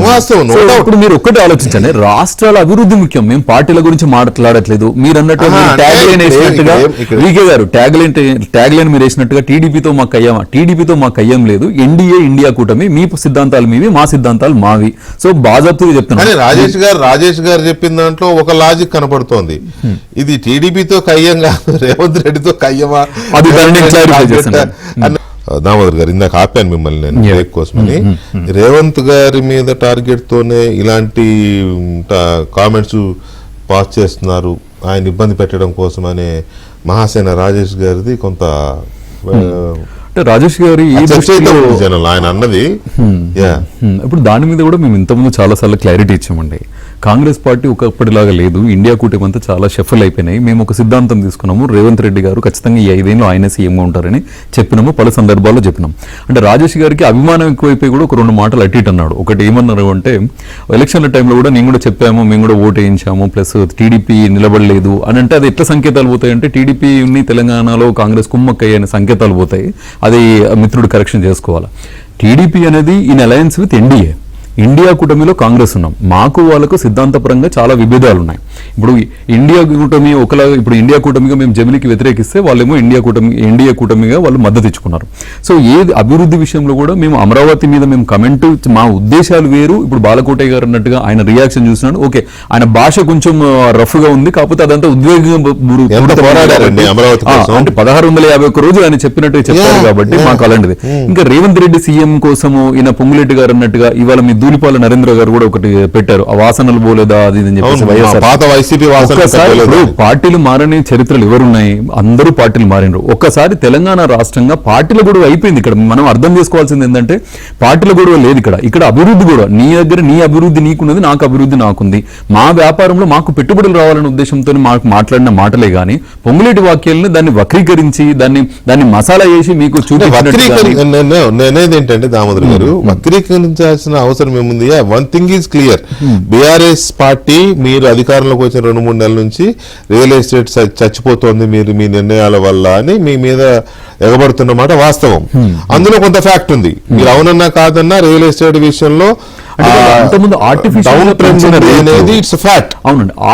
గా పెంచిన రేట్లు ఫస్ట్ ఆఫ్ ఆల్ ఆర్టిఫిషియల్ గా పెంచడం పక్కన పెట్టండి, అసలు మొత్తం కన్స్ట్రక్షన్ యాక్టివిటీ ఆగిపోయింది. అది మీకు మీరు ఒప్పుకోరు నాకు తెలుసు, కానీ కన్స్ట్రక్షన్ యాక్టివిటీ ఆగిపోయింది. అది ఫర్ వేరియస్ రీజన్స్. ఇవాళ ఇండస్ట్రీస్ రికార్డ్ చూడండి, ఇప్పటి వరకు 80,000 కోట్ల పెట్టుబడులు ఎట్లా వస్తాయి? బీఆర్ఎస్ గవర్నమెంట్ లో 2 సంవత్సరాలు ఆయన సూటు బూట్ వేసుకొని పోతే 20,000 కోట్లు ఐటీ ఇన్ఫ్రా రియల్ ఎస్టేట్. మీరు రియల్ ఎస్టేట్ తప్ప లేదండి. మీకు ఇండస్ట్రీస్ గురించి బాగా తెలుసు, మీరు ఉన్నారు కాబట్టి. 80,000 కోట్లు పెడతామని చెప్పడం వేరు, ఎగ్జిక్యూట్ అయ్యి అవి గ్రౌండ్ అవడం వేరు. ఇప్పుడు ఒప్పందాలు జరుగుతాయండి, ఒప్పందాల వల్ల ఫైల్లో ఉంటాయి 1,000 కోట్లు అని, అవి రావాలి, అవి గ్రౌండ్. ఓకే, హైదరాబాదు మనదే, తెలంగాణ మనదే, ఆంధ్ర మనదే, రెండు కలిసి ఇంకొకటి కూడా దాంట్లోకి వెళ్దాం. ఒక్కసారి బీఆర్ఎస్ రియాక్షన్ ఒక్కటే నిమిషం అండి. ఇప్పుడు ఎన్టీఆర్ ఘాట్ మీద కూడా ఆయన చెప్పారు, దాంట్లోకి వెళ్దాం. కోమటిరెడ్డి గారికి వెళ్లే ముందు రాకేష్ గారు గుడ్ ఈవినింగ్. గుడ్ ఈవినింగ్ అండి. పొంగులేటి గారు హైదరాబాద్ లో రియల్ ఎస్టేట్ బ్రహ్మాండంగా ఉంది, for that matter last 3 years లో పోల్చుకుంటే ఈ ఇయర్ ఇక్కడ స్టాంప్ డ్యూటీ కానీ రిజిస్ట్రేషన్ రెవెన్యూ కానీ పెరిగింది. ఏదో చంద్రబాబు నాయుడు ముఖ్యమంత్రిగా కాగానే మళ్ళీ అక్కడ రేజ్ అవుతోంది అని అప్పుడు చేసిన ప్రచారం అంతా ఒట్టి బూటకం, అదేం కాదు. ఈ అమరావతిలో వరదలు వచ్చాక మొత్తం ఆగిపోయింది, అక్కడ వచ్చి ఎల్లులు కూడా వచ్చేస్తున్నారు అని మాట్లాడిన మాటల్ని బీఆర్ఎస్ పార్టీ ఎలా విశ్లేషిస్తోంది? ఎందుకు ఆయన అట్లా అన్నాడు అనుకుంటున్నారు? గుడ్ ఈవినింగ్ అండి వెంకటకృష్ణ గుడ్ గారు. ఈవినింగ్ రాకేష్ గారు. అదే విధంగా దామోదర్ గారు, రాజేష్ గారు, బాలకోటయ్య గారు, ఏబిఎన్ ప్రేక్షకులకి గుడ్ ఈవినింగ్ అండి. ఫస్ట్ ఆఫ్ ఆల్ చర్చ అమరావతి అద్భుతమైనటువంటి నగరంగా తీర్చిదిద్దాలని చెప్పేసి మా గౌరవ కేసీఆర్ గారు కోరుకున్నారు. ఆ ఇనాగ్రేషన్ ఫంక్షన్ కు కేసీఆర్ గారు కూడా వెళ్ళారు కూడా. అవును, వెళ్ళారు. మంచిగా అభివృద్ధి చెందాలి, రెండు తెలుగు రాష్ట్రాలుగా అన్నదమ్ములుగా దాని వాస్తు కూడా బాగుందని సర్టిఫికేట్ కూడా ఇచ్చేచ్చారు. బాగుండాలి, మన ఇద్దరం కూడా బాగుండాలన్నారు. స్పెషల్ స్టేటస్ హోదా అడిగినప్పుడు కూడా మేము కూడా సంపూర్ణ మద్దతు తెలిపాం. అవును, దాంట్లో అంశం. నెక్స్ట్ వచ్చేసి నేను ఏమంటున్నా అంటే, మరి ఏ పార్టీ నుంచి ఎట్లా వచ్చినా గానీ, ఇంతకుముందు రాజేష్ గారు ఏదో మాట్లాడినా గానీ, ఆయన కాంగ్రెస్ ముఖ్యమంత్రి. టీడీపీ ముఖ్యమంత్రి, బీజేపీ ముఖ్యమంత్రి కాదు కదా, కాంగ్రెస్ ముఖ్యమంత్రి. Correct correct. అది కాంగ్రెస్ పార్టీ. ఇంతకుముందు చెప్పినట్టుగా మిత్రులు ఏదైతే దామోదర్ గారు చెప్పినట్టుగా సూటు బూట్ వేసుకుంటే మేము ఏం తీసుకొచ్చామో దాని గురించి అసెంబ్లీలో చర్చ పెట్టమంటే పెడతాం. అది వ్యక్తిగత కామెంట్ చేయడం అది మంచి పద్ధతి కాదు. ఎవరైతే మా కేటీఆర్ గారి గురించో కేసీఆర్ గారి గురించో మాట్లాడడం సరైన పద్ధతి కాదు. మేము ఏమంటున్నామంటే ఒక కామెంట్ జరిగింది, దాని గురించి చర్చ జరుగుతుంది. వ్యక్తిగతంగా పోయి సబ్జెక్ట్ ని డైవర్ట్ చేయడమే. కాబట్టి నేను ఏమంటున్నా అంటే, ఈ రోజు జరిగినటువంటి చర్చలో ఒకటి ఎన్టీఆర్ అంటే మీరు ఇప్పుడు ఓన్లీ పొంగులేటి వ్యాఖ్యల గురించి మాట్లాడాలా, ఎన్టీఆర్ గురించి కలిపి మాట్లాడాలి తర్వాత తీసుకుందాం. కోమటిరెడ్డి గారి కామెంట్స్ మీద తీసుకుందాం తర్వాత. ఒకటి నెంబర్ 1 అండి. నెంబర్ 1 వచ్చేసి కోమటిరెడ్డి వ్యాఖ్యలు తీసుకున్నప్పుడు, సార్ దేశం మొత్తంలో 6% జిఎస్టీ గ్రోత్ ఉందండి. బట్ తెలంగాణ రాష్ట్రానికి వచ్చేసరికి 1% గ్రోత్ ఉంది. దానికి నాకు తెలిసి మార్కెట్ కి ఏం సంబంధం లేదనుకుంటా. నెంబర్ 1. నెంబర్ 2 వచ్చేసి ఏదైతే మీరు ఇంతకుముందు చెప్పినట్టుగా, ఓకే హైదరాబాద్ లో రిజిస్ట్రేషన్ ఆగిపోయి హైదరాబాద్ లో రియల్ ఎస్టేట్ పడిపోయిందంటే, హైదరాబాద్ ఒకటి కాదండి, ఏ డిస్ట్రిక్ట్ హెడ్ క్వార్టర్ కి పోయినా ఎక్కడ పోయినా కానీ ఆ ల్యాండ్స్ అండ్ రెవెన్యూ రికార్డ్స్ ఏమైనా ఉంటే కొంచెం బయట పెడితే, అసెంబ్లీలో బడ్జెట్ ప్రవేశపెట్టినప్పుడు అవన్నీ బయట పెడతారు. మంత్రివర్గ ఎంటైర్ తెలంగాణ యాక్టివిటీ ఆగింది, స్లో అయింది అనేది వాస్తవం. ఎస్ సార్, ఎంటైర్ తెలంగాణలో యాక్టివిటీ స్లో అయింది, దాదాపుగా స్ట్రక్ అయినట్టుగా ఉంది. ఎవరు కూడా ఏ రాష్ట్ర అభివృద్ధి కూడా ఆగిపోవాలని, మేము అధికారంలో ఉంటే అభివృద్ధి జరగాలి, ప్రతిపక్షం రాగానే అభివృద్ధి ఆగిపోవాలని ఏ పార్టీ కూడా కోరుకోదండి. ఎందుకంటే రాష్ట్రం బాగుండాలి, ఆ రాష్ట్రంలో మేము ఉండాలి, ఈ రాష్ట్రం భారతదేశంలో ఉండాలని కోరుకునే మనస్తత్వమే తప్పితే ఎవరో చెడిపోవాలి దాని ద్వారా మేము ఆనందం పొందాలనేటువంటి మనస్తత్వం అది కాదండి బీఆర్ఎస్ పార్టీ. అందరూ బాగుండాలి, అందులో మనం ఉండాలి, అందరూ బాగుండాలి, అందులో మేము ఉండాలని కోరుకున్నాం. మీరు గమనించండి సార్, మొత్తం అంటే ఎన్టీఆర్ 10 సంవత్సరాల చరిత్రలో ఎక్కడ కూడా వ్యక్తిగత దాడులు కావచ్చు, వ్యక్తిగత అంశాలు కావచ్చు, బీఆర్ఎస్ పార్టీ ఏ రోజు కూడా పోలే. పార్టీ పరంగా కూడా ఎవరి మీద అంటే కామెంట్లు చేయడమో లేకపోతే దాడులు చేయడం అట్లాంటివి కూడా చేయలేదు. ఏదన్నా ఉంటే అసెంబ్లీలో మాట్లాడుకున్నాం, తర్వాత ప్రతిపక్ష నాయకులుగా వాళ్ళు మాట్లాడేవాళ్ళు, మేము మాట్లాడేవాళ్ళు తప్పితే ఎక్కడ కూడా పోలేదు. నెంబర్ 1. నెంబర్ 2 వచ్చేసి ఈ రోజు జరుగుతుంది సార్, హైదరాబాద్ లో రియల్ ఎస్టేట్ ఆగడం కదా సార్, రిజిస్ట్రేషన్లు ఆగిపోయాయి. రిజిస్ట్రేషన్లు ఎందుకు ఆగిపోయాయంటే దానికి ప్రభుత్వ సమాధానం చెప్పాలి, ప్రతిపక్షంగా మనం చెప్పలేం, మీరు కూడా చెప్పలేరు కదా. రిజిస్ట్రేషన్ ఎందుకు ఆగిపోయాయంటే అది నేను చెప్పలేదు, ప్రధానమంత్రి గారు అన్నారు ఇక్కడ 6వ ట్యాక్స్ పడుతుంది అని చెప్పేసి ఏదో చెప్పారు. కాబట్టి నేను ఏమంటున్నా అంటే, అంశంలోకి పోకుండా ఒకటే, పొంగులేటి గారు ఎందుకన్నారు అమరావతికి సార్ వరదలు వాన పడ్డప్పుడు కొన్ని నీళ్ళు వచ్చి ఉంటాయి కాబట్టి దాని గురించి అని చెప్పేసి మేము కామెంట్ చేసే అంత అంటే దిగజారిన 2022లో హైదరాబాద్ మొత్తం మునిగిపోయింది, ఇక్కడే నది లేదు సముద్రం లేదు, మరి 20 కొంతమంది చనిపోయినారు. తర్వాత ప్రభుత్వం కష్టపడి రిస్టోర్ చేసింది. సార్ నేను ఏమంటున్నా అంటే 2010లో జరిగిన కావచ్చు, తర్వాత వచ్చినటువంటి వాటికి అన్నిటి కూడా ఏదైతే ఉన్నాయో దానికి అంతా కూడా లేదా 1 మినిట్ సార్, నేను ఏమంటున్నా అంటే ఈ రోజు చేసినటువంటి కామెంట్ కాంగ్రెస్ పార్టీగా చేసినటువంటి కామెంట్ గానీ మనం పరిగణించాలి. అది మా ముఖ్యమంత్రి గారికి సంబంధం లేదు, మా కాంగ్రెస్ పార్టీకి సంబంధం లేదు. లేదా 1 మినిట్, మరి పొంగులేటి శ్రీనివాస్ రెడ్డి గారిని ఏమన్నా కేబినెట్ నుంచి బర్తరఫ్ చేస్తారా? అట్లా కాదు కదా. ఒక కేబినెట్ మంత్రిగా ఆయన వ్యాఖ్యలు చేసిందని మేము కాంగ్రెస్ పార్టీగా విభేదిస్తున్నాం. మీరు గాంధీ భవన్ లో ప్రెస్ అధ్యక్షుడైనా రియాక్ట్ అవ్వాలి, ముఖ్యమంత్రి గారైనా రియాక్ట్ అవ్వాలి. ఈ అంశం ఆల్రెడీ డిస్కస్ చేయడం జరిగింది. సార్ 1 మినిట్ వెంకటకృష్ణ గారు, రాకేష్ చెప్పండి. నేను ఏమంటున్నా అంటే, మీరు ఏది నేను పర్సనల్ గా రెస్పాండ్ అయ్యాను, మా పార్టీ రెస్పాండ్ కాలేదు. పార్టీ రెస్పాండ్ కానప్పుడు కేబినెట్ మంత్రి అండి, ప్రభుత్వం రెస్పాండ్ కావాలి, పార్టీ రెస్పాండ్ కాకండి. మీరు ఎవరు గమ్మన్నారు? అది కేబినెట్ రెస్పాండ్ కావాలి కదా. ఒక పక్క రాష్ట్రంలో ఉన్నటువంటి రాజధాని కొలాప్స్ కావాలని లేకపోతే మునిగిపోవాలని ఎవరు కోరుకుంటారు? ఇక్కడ కోరుకునే మనస్తత్వం కాదు కదా. మేమేమంటున్నామంటే తెలంగాణ వాళ్ళ మనస్తత్వం ఎప్పుడు కానీ ఒకరు నాశనం అయితే మేము బాగుంటామని కోరుకునే మనస్తత్వం కాదండి. తెలంగాణ మనస్తత్వం ఏంటంటే అందరూ బాగుండాలి, అందులో మేము ఉండాలని కోరుకునే వాళ్ళం. ఇంతకుముందు కూడా నేను ఏమంటున్నా అంటే ఏ రోజు ఏ ప్రాంతం మీద కూడా మేము పరిగెడలేదు. సార్ చెమట చుక్కలు రక్తం మాంసం ముద్దలు ఉన్నాయంటే మా ఎన్ని దోపిడీకి గురైనాయో మాకు తెలుసు. కాబట్టి మేము ఏమంటున్నామంటే ఆ దోపిడీకి వ్యతిరేకంగా కదా మేము పోరాటం చేసి సరే ఇవన్నీ ఒక ఎత్తు అయితే చెప్తున్నాను. కాదు తెలంగాణలో అద్భుతమైనటువంటి నిర్మాణం కావాలని మేము కోరుకుంటున్నాం. తెలంగాణ ఆంధ్ర ప్రజలను తిట్టింది వాళ్ళు, ఆంధ్ర ప్రజల్ని లంక రాక్షసులు అన్నది వాళ్ళు. అవి ఇంత ప్రేమ ఒలికిస్తున్నారు అంటే నేను చెప్తున్నా. అంటే మా ఒక్క సిచ్యువేషన్ అడ్వాంటేజ్ కోసం చూస్తున్నారు. ఒకటి రాకేష్ గారు అక్కడ మునిగిపోయిందని ఏం చెప్పలేదు, వరదలు వస్తున్నాయని. ఒక్క నిమిషం రాకేష్ గారు, మీరు లెట్ మీ క్లారిఫై. రాకేష్ గారు అక్కడ మేము ఇప్పుడు ఆంధ్ర బిర్యానీ పెండ బిర్యానీ అని మేము అనలేదు, ఆంధ్ర వాళ్ళు లంక రాక్షసులని మేము అనలేదు. మీ చేసినంత మీరు చేసి ఇప్పుడు మీరు ప్రేమ ఉడకబోసి ఇప్పుడు ఏదో ఆంధ్ర ప్రజల స్థానుభూతిని పొందుదామని చెప్పేసి మీరు ట్రై చేయొద్దు. మీరు ఒకసారి ఆలోచించండి రాకేష్ గారు, మీ హిస్టరీ చూడండి. ఎవరు మా హిస్టరీయా? మీరు హిస్టరీ చూడండి, మీరు ఏమన్నా చూడండి. కేసీఆర్ గారు మాటలు చూడండి, మీరు ఎంత రెచ్చగొట్టిన వార్తలు చేస్తున్నారు, ఈ రోజు ఎట్లా మాట్లాడుతున్నారో మీరు చూడండి. ఫస్ట్ టర్మ్ లో మీరు ఏం సపోర్ట్ చేసినారు, సెకండ్ టర్మ్ లో ఏం సపోర్ట్ చేస్తారో తెలియదా? బాబు గారికి రిటర్న్ గిఫ్ట్ అని చెప్పేసి మీరు అన్నాను, ఇప్పుడు మీరు ఇవాళ మాట్లాడతారా? మీరు అండి బాబు గారికి రిటర్న్ గిఫ్ట్ పంపిస్తున్నా పిల్లవాడిని పనేస్తలేదు, నేను వస్తాను బీఆర్ఎస్ నేషనల్ పార్టీ చేస్తా అని చెప్పేసి మీరు అన్నారు కదా. ఎందుకంటే వాళ్ళు అట్లా మాట్లాడతారు? మీరు ఆయన మాట్లాడింది పొంగులేటి శ్రీనివాసరెడ్డి గారు అన్నది ఏంది, అమరావతిలో ఆయన ఏమంటే వరదలు వస్తున్నాయి అనే ఉద్దేశం ఉంది కాబట్టి అన్నారు వాళ్ళు. ఎందుకండి ఇప్పుడు కాదు మీ మంత్రి గారికి ఎందుకండి ఇప్పుడు వరదలు వస్తున్నాయి, వానలు వస్తున్నాయి? రాష్ట్రాన్ని అభివృద్ధి పథంలో తీసుకుపోవాల్సిన బాధ్యత మాది.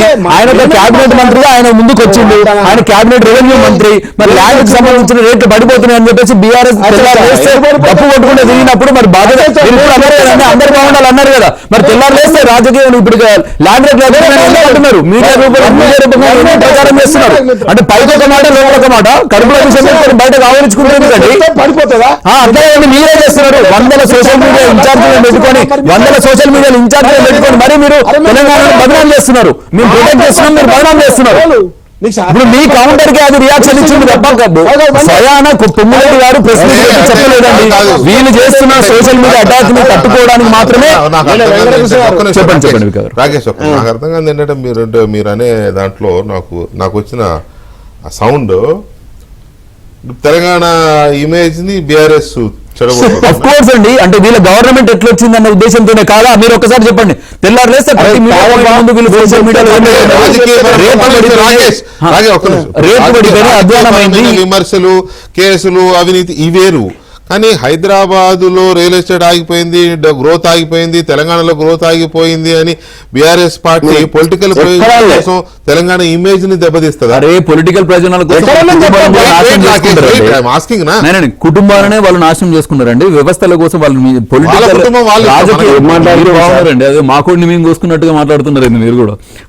అట్లా కాదండి. అంటే వాళ్ళ దానిలో వాళ్ళు ఇప్పుడు వాళ్ళ కుటుంబాల కోసం వాళ్ళకు ఆ బంధాలు బంధుత్వాలు కూడా లేవు. ఒక కుటుంబ గురించి వాళ్ళ బాగు కోసం తెలంగాణ 10 ఏళ్ళు వాడుకున్నారు. ప్రజలకు రాకేష్ గారు మేము వచ్చి ప్రజలకు మంచి చేస్తామంటే కాదండి, ప్రజలకు మంచి చేస్తామంటే తెల్లారేసి సోషల్ మీడియాలో ఇది బాలేదు అది బాలేదు, రైతు మంది 21,000 కోట్లు రుణమాఫీ చేస్తే కూడా దాన్ని వీళ్ళు అప్రిషియేట్ చేయరు. ఇలాంటి కుసంస్కారాలు అండి వీళ్ళు. కుసంస్కారం వీళ్ళు మాట్లాడుతున్నారు. ఎన్టీఆర్ స్టేడియం కూడా నాడు వీళ్ళు డిమాండ్ చేస్తామన్నారు, ఎన్టీఆర్ స్టేడియం కూడా డిమాండ్ చేస్తామన్నారు. ఇవాళ మళ్ళీ ఎన్టీఆర్ స్టేడియం ఎన్టీఆర్ మీద మాట ఎన్టీఆర్ అంటే మీకు ఒక్కరు కాదండి, తెలుగు జాతి మొత్తానికి గర్వకారణం. ఆ మాటకు వస్తే ఆంధ్ర కాదు మొత్తం దేశం మొత్తం ఆయన ఫ్యాన్స్ ఉన్నారు. మేము కూడా ఇక్కడ ఒక పాయింట్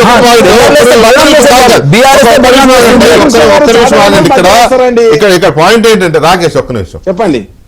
ఒక్క నిమిషం రాకేష్ గారు, ఇక్కడ రాజేష్ గారు ఎందుకో తెలియదు, రాజేష్ గారు బాలకోట గారు ఎందుకో తెలియదు కానీ అప్పుడప్పుడు ఎన్టీఆర్ ఘాట్ అనేది వార్తల్లోకి వస్తుంది. గతంలో కూడా కొన్ని సంవత్సరాల క్రితం తెలంగాణ బీజేపీ తెచ్చింది అదే చెప్తున్నా. తెలంగాణ ఏర్పాటు ఒక్క నిమిషం రాకేష్ చెప్పండి సార్. రాజేష్ గారిని అడుగుతున్నా నేను, మహాసేన రాజేష్ గారిని. తెలంగాణ ఏర్పాటు అయిన తర్వాత ఒక దశలో ఎన్టీఆర్ ఘాట్ ని అక్కడి నుంచి షిఫ్ట్ చేసి దాన్ని ఇంక దేనికో వాడాలి అనే చర్చ ప్రభుత్వంలో జరిగింది ఒక దశలో. సరే ఎప్పుడు జరగలేదు సార్. రాగండి సార్, రాకేష్ రాగండి. మీరు జరగకపోతే జరగలేదు మీరు చెప్తున్నారు, టైం ఇస్తామండి. మీరు ఎవరో కాంగ్రెస్ ఆగండి సార్. మీకు రేవంత్ రెడ్డి మీద ప్రేమ ఉంటే ఉంచుకోండి సార్, నేను అద్దానా. కానీ మమ్మల్ని ఎందుకు అంటారు? Wrong sir, compulsory. ఇప్పుడు అట్లాంటి ఇప్పుడు పాయింట్ కదా, అది కరెక్ట్ కాదు రాంగ్ అని మీరు అన్నారు కదా. అక్కడ ఆగండి. సరే ఓకే ఇప్పుడు నేను ఒక్కనే కాదు కదా, ప్రపంచం అంతా వింటది. అలాగే ఎన్టీఆర్ స్టేడియంను కూడా పేరు మార్చాలనో లేకపోతే ఇంకోటనో చర్చ కూడా జరిగింది. రాజేష్ గారు, ఇవన్నీ ప్రపంచానికి తెలిసిన విషయాలు. మనం వాళ్ళు కాదు అనుకుంటే కాదు. సరే ఆగిపోయారు, వాళ్ళు కూడా అభిమానం ఉన్నవారే. కేసీఆర్ గారికి ఎన్టీఆర్ గారు అంటే చాలా అభిమానం. రామారావు కేటీఆర్ గారి పేరు కూడా అదే పేరు పెట్టారు కదా కావాలని. ఆగు రాకేష్, ఆగు, ఎందుకు ఆవేశం ఎందుకు? చెప్పండి సార్. అభిమానం ఉంటది. ఎవరో ఒక ప్రపోజల్ చేస్తారు, అది చర్చలో జరుగుతుంది. ఆయన వద్దనుకుని ఉండొచ్చు, మళ్ళీ ఏదో అది కరెక్ట్ కాదు అని ఉండొచ్చు కదా. ఎందుకు దాన్ని పెద్ద తప్పుగా అనుకోవాల్సిన అవసరం లేదు. అలాగే ఎన్టీఆర్ స్టేడియం గురించి కూడా చర్చ జరిగింది. పేరు మార్చాలని, లేకపోతే దాన్ని అక్కడేదో పెద్ద ఇది కట్టాలని. అక్కడ సుందరయ్య విజ్ఞాన కేంద్రం అవి సరిపోవట్లేదు, అక్కడేదో పెద్దది ఒకటి కట్టాలని ఒక చర్చ అయితే జరిగింది. ఈ రవీంద్ర, ఒక్క నిమిషం రాకేష్, ఇవి కింది స్థాయిలో జరిగిన చర్చలే కావచ్చు. ప్రభుత్వం ఇంప్లిమెంట్ చేయలేదు కదా, ప్రభుత్వం వాటిని అలాగే ఉంచింది బ్రహ్మాండంగా. అయితే ఇప్పుడు మళ్ళీ ఎన్టీఆర్ ఘాట్ టాపిక్ వస్తోంది. అంటే ఏది కావాలన్నా ఎన్టీఆర్ ఘాటే ఎందుకు? ఇప్పుడు ఎన్టీఆర్ ఘాట్ మళ్ళీ వచ్చింది. కోమటిరెడ్డి రాజగోపాల్ రెడ్డి గారు అన్నారు. దీని మీద మీ రియాక్షన్ ఏంటి రాజేష్ గారు? సార్ నాకు అనిపించింది ఏంటంటే సార్, ఒకటి అక్కడ ఎన్టీఆర్ ఘాట్ అనేది ఎన్టీఆర్ స్టేడియం, ఎన్టీఆర్ గారి పేరు అక్కడ ఉన్నంత కాలం తెలుగుదేశం పార్టీ తెలంగాణలో సజీవంగా ఉంటుంది సార్. ఎందుకు చెప్తానంటే రాష్ట్రాలు విడిపోయిన తర్వాత కూడా దాదాపు పొత్తులో పెట్టుకున్నా గానీ దాదాపు 20 సీట్లు ఎక్కగలిగిన ఆ బలం అప్పుడే తెలుగుదేశం పార్టీకి ఇప్పుడు కూడా తెలంగాణలో ఉందండి. కాబట్టి ఇప్పుడు మొన్న మెంబర్షిప్ కూడా జరిగింది సార్. మెంబర్షిప్ దాదాపు ఇక్కడ ఆంధ్రాలో 1 కోటి, అలాగే తెలంగాణలో కూడా రికార్డు స్థాయిలో తెలుగుదేశం పార్టీ మెంబర్షిప్ జరిగింది. ఒకవేళ తెలుగుదేశం పార్టీ మళ్ళీ ఇక్కడ ఏమైనా చిగురించబోతుందేమో అనే ఆలోచన ఉన్న కొద్ది మంది, అంటే చాలా పార్టీలు తెలంగాణలో పుట్టినవి కాదు, అయినా కూడా తెలంగాణ ప్రజలు, తెలంగాణ నాయకులు వాటిని ఆదరించారు. కానీ ఆంధ్ర ప్రాంతానికి చెందిన పార్టీ అనే ఒకే ఒక కారణంతో తెలుగుదేశం పార్టీని మేము రానము అనే ఒక రకమైన ప్రాంతీయ విద్వేషాలు రేపే నాయకులు కూడా ఉన్నారండి అక్కడ. కానీ ఎన్టీఆర్ గారి ఘాట్ గురించి ఇప్పుడు రాజగోపాల్ రెడ్డి గారు మాట్లాడారంటే ఆయన గురించి పట్టించుకోగల. ఎందుకంటే నేను అన్నది ఇప్పుడు అధికార ప్రతినిధి దామోదర్ గారే చెప్పారు, అదేమి మా పార్టీ స్టాండ్ కాదు, వాళ్ళకి ఏదో యథాలాభంగా అనిపించింది మాట్లాడారు తప్ప దీనికి కాంగ్రెస్ పార్టీకి సంబంధం లేదని కొండబదలు కొట్టాడు. ఈ రాజగోపాల్ రెడ్డి గారు అంటారా, గతంలో నాకు హోంమంత్రి ఇస్తే నేను కేసీఆర్ నరజ చేస్తాను, కేటీఆర్ నరజ చేస్తానని కాంట్రవర్సీగా ఉండి అతను న్యూస్ లో ఉండాలని ప్రయత్నిస్తాడని కూడా తెలిసింది కాబట్టి ఆయన గురించి కూడా పెద్దగా పట్టించుకోకర్లే. కానీ కొద్ది మందిలో అయితే మాత్రం ఈ ఆలోచన, ఈ ఆందోళన ఉంది సార్. అక్కడ ఎన్టీఆర్ గారి పేరు అక్కడ ఉన్నంత కాలం తెలుగుదేశం పార్టీ మళ్ళీ ఎప్పుడన్నా సరే ఇక్కడ చిగురించే ప్రమాదం ఉంది కాబట్టి అసలు సమూలంగా ఆ జ్ఞాపకాలను కూడా నాశనం చేసేస్తే ఈ తెలుగుదేశం పార్టీ ఇక్కడ ఇది రాకుండా ఉంటదనే ఆలోచన ఉంటే కొద్ది మందిలో ఉండదని నాకు అనిపిస్తుంది సార్. ఇంకోటి దామోదర్ గారు ఇందాక ఒక మాట అన్నారు, మీరు మేము రేవంత్ రెడ్డి గారికి ఓటేమన్నాం అంటే మేము కొమ్మక్క అయినట్టు ఉంటది, మీది ఎన్డీఏ మాది ఇండియా అన్నారు. సార్ మీరు ఒకటి, నేను అక్కడ కాంగ్రెస్ పార్టీకి ఓటేయండి, కాంగ్రెస్ పార్టీ ఓటేయమని మా అధిష్టానం చెప్పింది మేము చెప్పాం అంటలే. కానీ మా పార్టీ అక్కడ పోటీలో లేనప్పుడు మాకు అప్పటికే కేటీఆర్ గారితో మా మనోభావాలు గాయపడే ఆ వ్యాఖ్యలు మేము విన్నప్పుడు అక్కడ మాకు ఎవరు అంటే రేవంత్ రెడ్డి గారు మాకు బెస్ట్, అంటే శత్రు మిత్రుడు అనుకోవచ్చు, లేదా గతంలో ఆయన మా పార్టీలో ఉన్న నాయకుడు కాబట్టి ఆయన మీద కొంచెం కన్సర్న్ ఉండొచ్చు అని రేవంత్ గారి గురించే మాట్లాడాను. అది కూడా కేటీఆర్ గారి వ్యాఖ్యలు మాట్లాడేటప్పటికి ఇంకా తెలుగుదేశం పార్టీ ఎన్డీఏ కూటమిలో చేరలేదండి. అప్పటికి జస్ట్ ఆయన జైల్లో ఉన్నారు, జైల్లో ఉన్నప్పుడు కేటీఆర్ గారి వ్యాఖ్యలు అప్పుడు మా అభిమానుల మనోభావాలన్నీ గాయపడిపోయేశారు. మాకేం పార్టీ చెప్పలేదు, చంద్రబాబు నాయుడు గారు పోటీ చేయలేదంటే మొత్తం కాన్సన్ట్రేషన్ ఆంధ్రప్రదేశ్ పెట్టాలని అనుకుని ఉండొచ్చు ఆయన పెద్ద ఆయన ఆలోచనలో మేము అందుకునేంత స్థాయి కాదు మరి. కానీ అక్కడ మీరు గుండె మీద చేసి చెప్పండి, ఇప్పుడు మీరు కాంగ్రెస్ పార్టీ అధికార ప్రతినిధి, నేను తెలుగుదేశం పార్టీ అధికార ప్రతినిధి అని కాసేపు పక్కన పెట్టి అభిమానులుగా అక్కడ తెలుగుదేశం పార్టీ అభిమానులు, తెలుగుదేశం పార్టీ పోటీలో లేదు కాబట్టి వాళ్ళు ఒకవేళ కాంగ్రెస్ పార్టీ రేవంత్ రెడ్డి గారిని చూసైనా సరే వాళ్ళు మాకు అండగా నిలబడరు మాట ఒప్పుకుంటే ఏం పోయిందండి? దానికి ఎందుకు కొమ్మక్క అనే అంత పెద్ద మాటలు ఎందుకు? నిజంగా కొమ్మక్కలు అంటే అవి పొత్తులు జరుగుతాయి, సీట్లు పంపకాలు ఉంటాయి, గోల్ జరుగుతుంది. అది రాజేష్ గారు మనము కోట్ల మంది వ్యూ చేస్తున్నారు, మనల్ని వీక్షిస్తున్నారు, కోట్ల మంది వీక్షిస్తున్నారు. ఇప్పుడు మీరు చెప్పేది మీ యొక్క పర్సెప్షన్ కాదు, మన పార్టీ పర్సెప్షన్. మీరు అర్థం చేసుకోండి. నిజంగా మీరు అన్నది నిజమైతే ఎన్డీఏ పార్టీకి సానుకూలంగా ఓట్లు ఇస్తుకుంటూ వచ్చింది టీడీపీ పార్టీ, అక్కడ Janasena party, sorry Janasena, TDP plus YSRCP కూడా ఫస్ట్ నుంచి బిల్లులకి అన్నిటికీ ఓట్లు వేసుకుంటూ మద్దతు ఇస్తూ వచ్చారు. వచ్చారు. ఫస్ట్ నుంచి సపోర్ట్ చేసుకుంటూ వచ్చారు. ఇప్పుడు మీరు చెప్పినట్టుగా ఆ మాట వస్తే BRS కూడా ఇచ్చింది. బీఆర్ఎస్ కూడా సపోర్ట్ చేస్తుంది. అన్ని పార్టీలు అటు ఓటేసుకుంటూ వచ్చి ఎలక్షన్స్ విషయంలో అంటే ఇప్పుడు వీళ్ళు ఏమంటారంటే రేపటి నుండి మా మిత్రుడు రాకేష్ గారు ఇమీడియట్ అందుకుంటారు, ఆ పలానా టీడీపీ సపోర్ట్ చేసిందంటే అందుకే కాంగ్రెస్ పార్టీ గవర్నమెంట్ లోకి వచ్చిందంట. నో నో నో నో ఎక్కడైతే అంటే నేను మన ఆంధ్ర ప్రాంత వాస్తవ్యంలో నా మిత్రులు అప్పుడు కాదు రాజేష్ అన్నది మొన్నటి ఎలక్షన్ లో ఎంపీ కాదు ఆయన ముందు అసెంబ్లీ ముందు ఆయన కేటీఆర్ గారు అన్న మాటలు, ఆయన అక్కడ అరెస్ట్ అయితే ఇక్కడ ఏందా చేస్తారని చెప్పేసి హైటెక్ సిటీలో సాఫ్ట్వేర్ ఉద్యోగులను ఉద్దేశించి అన్న మాటలు అసెంబ్లీ ఎలక్షన్స్ ముందు. సో అప్పటి అంశమే ఆయన మాట్లాడుతున్నారు, రాజేష్ గారు అప్పటి అంశమే మాట్లాడుతున్నారు. సో నేను చెప్తుంది ఏంటంటే అదే విషయం అయితే మాకు హైదరాబాద్ లో వచ్చిన సీట్లన్నీ మీరన్నదే నిజమైతే మాకు హైదరాబాద్ లో వచ్చిన సీట్లన్నీ నిజంగా మీరు తెలుగుదేశం సరే పూర్వాభిమానులు వాళ్ళు ఓట్లేస్తే రేవంత్ రెడ్డి గారికి వచ్చిన సీట్లన్నీ ఇక మా కాంగ్రెస్ పార్టీకి వచ్చినాయి ఒక్కటి వచ్చింది అంటే మాకున్నది ఎవరు, మాకున్నది కాంగ్రెస్ కరడుగట్టిన కాంగ్రెస్ పాదులు మాత్రమే మాకు ఓట్లు వేసిండ్రు, ఉద్యోగులు వేసిండ్రు, విద్యార్థులు వేసిండ్రు, కర్షక వర్గం మాకు వేసింది. సో కాబట్టి మేము అధికారంలో ఉన్నాం కాబట్టి సో ఈ పర్సెప్షన్ అనేది మీరు రాంగ్ గా కన్సిడర్ చేసింది అన్నది మా ఉద్దేశం రాజేష్ గారు, మిమ్మల్ని హర్ట్ చేయాలని ఓకే కాదు కాదు. బాలకోట గారు చాలా పెద్ద అలిగేషన్ చేశారు అన్న బాలకోట గారండి. ఒక్క నిమిషం, కోమటిరెడ్డి రాజగోపాల్ రెడ్డి గారు శాసనసభ్యులు ఉన్నారు లైన్ లో. ఎన్టీఆర్ ఘాట్ కి సంబంధించిన వార్తలు బాగా వైరల్ అవుతున్న నేపథ్యంలో ఆయన వర్షన్ తీసుకుందాం. రాజగోపాల్ రెడ్డి గారు good evening. Good evening Venkatakrishna గారు, బాగుందా? బాగున్నానండి, మీరు ఎలా ఉన్నారు? బాగున్నా సార్. ఏంది ఎన్టీఆర్ ఘాట్ ఏదో అన్నారని బాగా వైరల్ అవుతా ఉంది. తప్పండి 100%. అందుకే ఇప్పుడు నేను టీవీ చూస్తుంటే చూసి నేను మీకు రాజేష్ గారు మాట్లాడుతుంటే నేను మీకు ఫోన్ కలపమని చెప్పిన. ఎందుకంటే అసలు మామూలుగా అక్కడ ఫ్రెండ్లీగా కొందరు మన విలేకరులు కలిసి అసెంబ్లీ అయిపోయిన వస్తుంటే ఈ అసెంబ్లీ పాటగా అయిపోయింది, సెక్రటరీ బాగుంది, సెక్రటరీ పక్కన అసెంబ్లీ వెళ్తే కూడా బాగుంటాయి, రెండు అదే పక్క పక్కన ఉంటే బాగుంటది అన్నా. ఓకే అన్న తర్వాత ఒక విలేకరు ఉండి పక్క నుండి అక్కడ ఎన్టీఆర్ గార్డ్ ఉన్నది, ఆ ప్లేస్ లేదు కదా అన్నది. ఇంకో విలేకరు ఉండి ఎక్కడ ఎన్టీఆర్ గార్డ్ ఉంది, మొత్తం అది సమాజంతో మీద కబ్జా చేసిందని ఇంకో ఆయన అన్నది. నేను అసలు ఆ టాపిక్ ఏం మాట్లాడలే. అసలు వాళ్ళే ఇప్పుడు మీడియా ఎంత అయిపోయిందంటే మీ ఓటు మాట్లాడితే వాళ్ళు చెప్తుంటారు ఏం చేయాలని. అంటే కాదు, నేనేం చేశానంటే ఇది తెలియగానే వాళ్ళ మధ్యాహ్నం ఇది ఎన్టీఆర్ ఘాట్ అనేది కొంత సెంటిమెంటల్ అండ్ సెన్సిటివ్ ఇష్యూ కూడా కదా. 100%. రాజగోపాల్ రెడ్డి గారు అసలు ఈ మాట అన్నారా లేదా ఖచ్చితంగా తెలుసుకోమని మా కరెస్పాండెంట్ సిద్ధార్థకి చెప్పాను.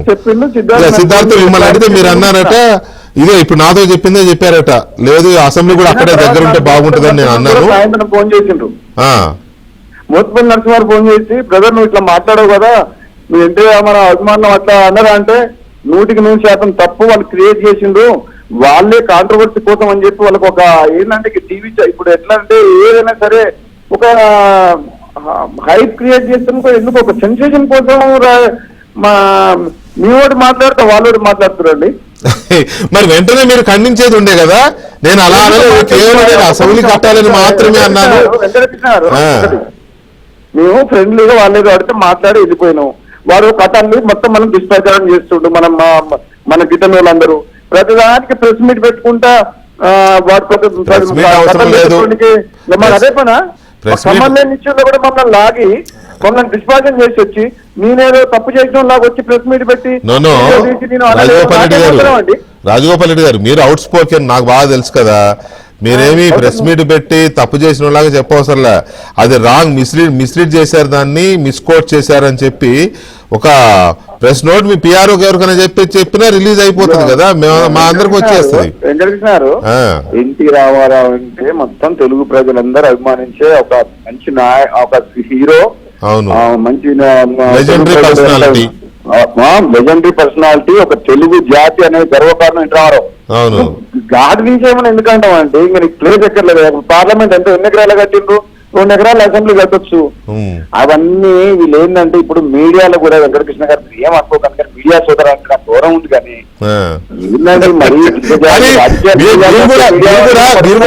మీరు కూడా ఒకటి గుర్తుపెట్టుకోండి రాజగోపాల్ రెడ్డి గారు, మీడియాతో ఫ్రెండ్లీగా మాట్లాడాలు, ఆఫ్ ది రికార్డు మాట్లాడాలు, ఆన్ రికార్డు మాట్లాడాలు ఉండవు.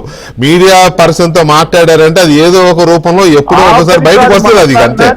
చేసిన వెంకటకృష్ణ గారు ఆఫ్ ద రికార్డ్ మాట్లాడినా, చిట్ చాట్ చేసినా, ఫ్రెండ్లీగా అసెంబ్లీ ఎక్కడ కడితే సెక్రటరీతో బాగుంటది అన్నదాన్ని వాళ్ళే క్వశ్చన్ వేసి వాళ్ళే కాంట్రవర్సీ చేసి ఇది ఏంటంటే నాకు అర్థం కాదు. వచ్చే ప్రాబ్లం ఏంటంటే మీ బ్రదర్స్ ఇద్దరునేమో అవుట్ స్పోకెన్, ఏదో కపటం లేకుండా కల్మషం లేకుండా అనేస్తారు ఏది పడితే అది వాళ్ళు దాన్ని ఎట్లా కాబట్టి అట్లా మలుచుకుంటారు దాన్ని.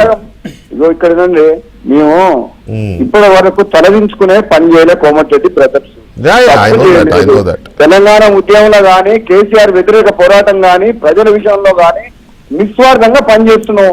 మా మా మా పాపులారిటీని మా చరిష్మాని తట్టుకోలేక వందల వేల మంది లీడర్లు మనం దిగజారుతాం. చాలా దొరికితే మమ్మల్ని దుష్ప్రచారం చేసి చేస్తారు. ఇప్పుడు చెట్లు మన పండుగ చెట్లకే కదండి వాళ్ళేసేది. ఇప్పుడు అయితే ఒక మాట చెప్పండి, ఒక మాట అవుట్ ఆఫ్ క్యూరియాసిటీ అడుగుతున్నా.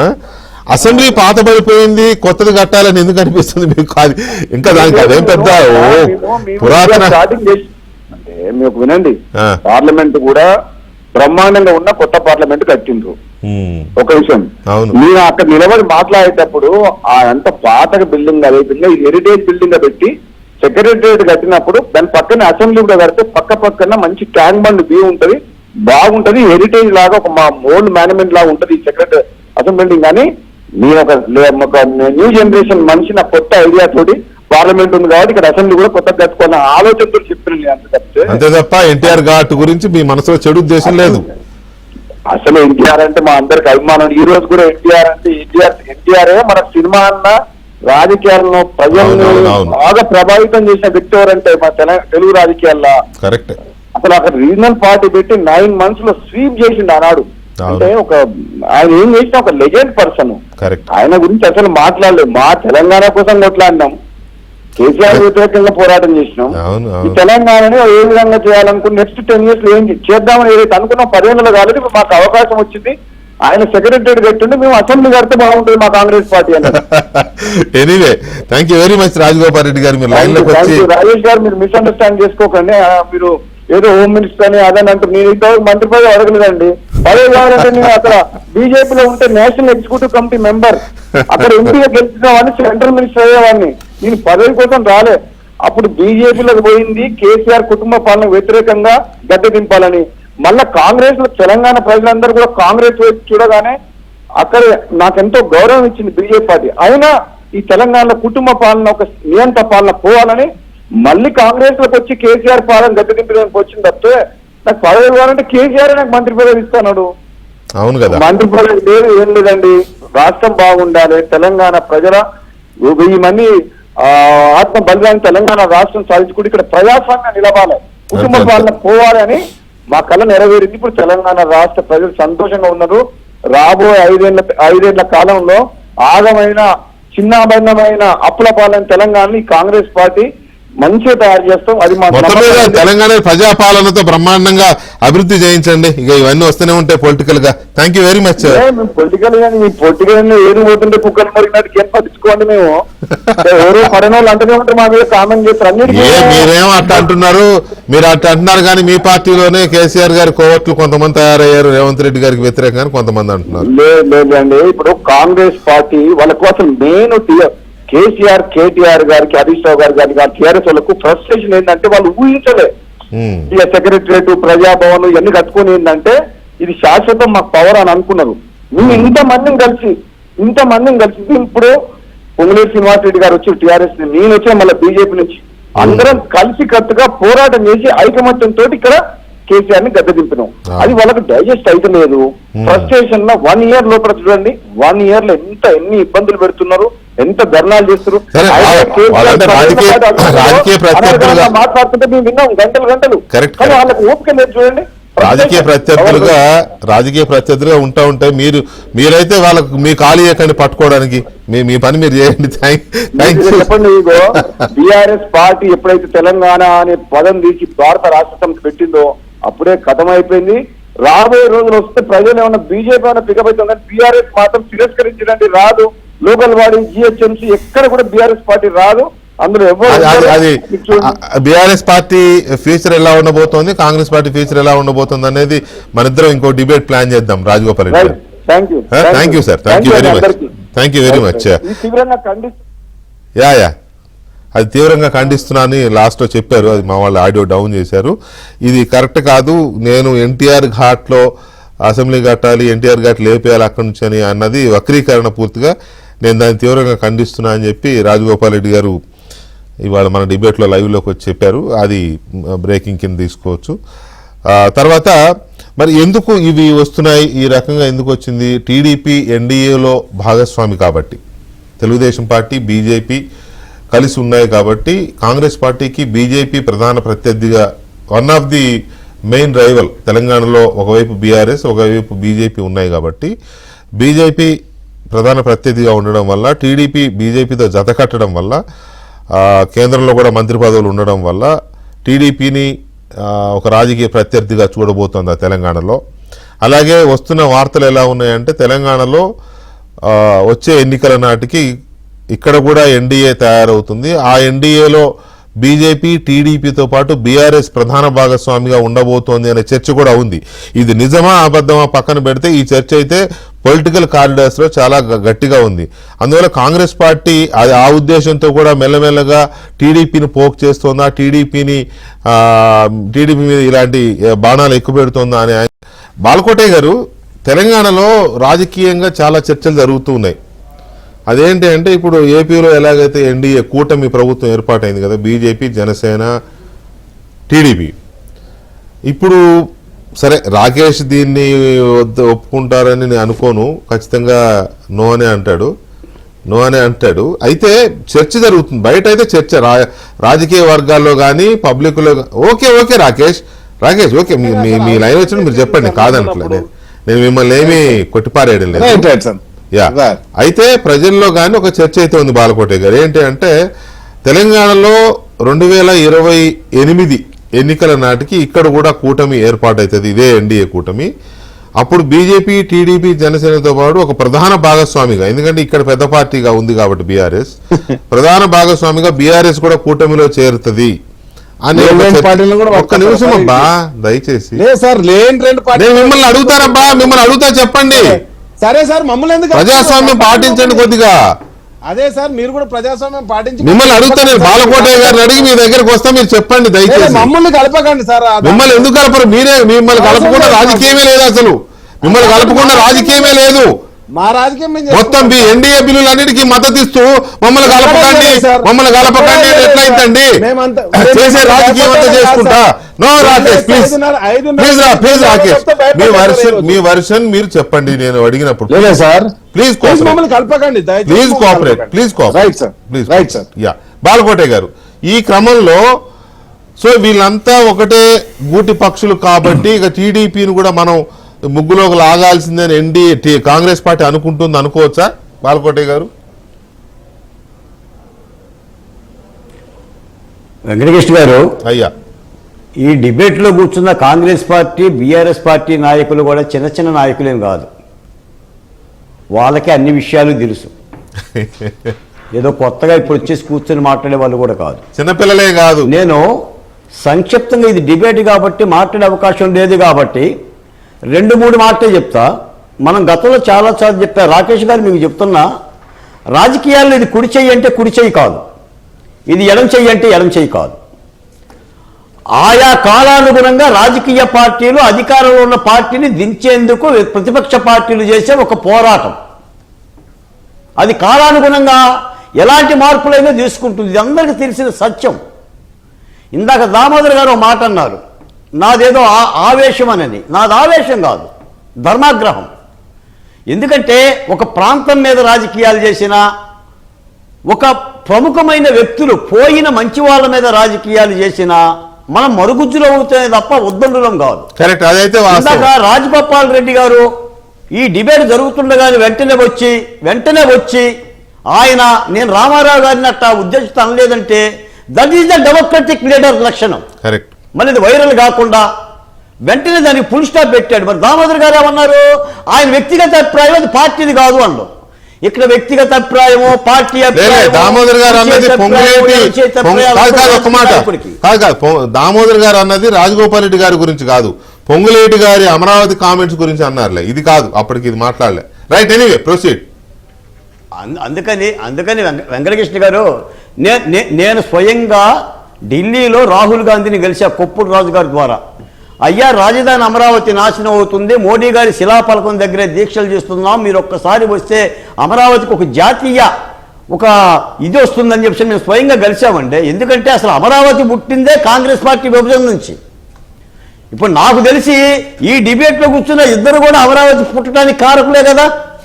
ఆయన తెలంగాణ కావాలని కోరుకున్నాయి. డౌట్ ఏముంది అందులో? ఇప్పుడు రోడ్డు మీద పడ్డది నేను కదా, రోడ్డు మీద పడ్డది నేను కదా. మరి నాకు వరదలు వస్తాయి అంటే అయ్యా వరదలు రావాలని సంజాషి చెప్పాలా? ఎస్, అమరావతికి వరదలు వస్తాయి. వరదలు వస్తే ఏం చేయాలో మాకు తెలీదా? హైదరాబాద్ చిలుకు పడితే చిత్తలు కాదా? ఎందుకు కాదు? ఇప్పుడు అమరావతి మీద ప్రాంతాల మీద రాళ్ళు వేసుకొని రాజకీయాలు చేయటం మూలాన్ని వచ్చిన సిక్కేం లేదు. ఇది సూర్యుడి మీద దుమ్మెత్తిపోయటం లేదా సూర్యుడి మీద ఉమ్మేయటం లాంటిదే. రామారావు మీద చేసినా అమరావతి మీద చేసినా అంటే నేను అనేది ఏంటంటే రాజకీయంగా నడపండి. ఇంకా 2 తెలుగు రాష్ట్రాలు భావోద్వేగాలు ఉండకూడదు, మనం ఉండాలి.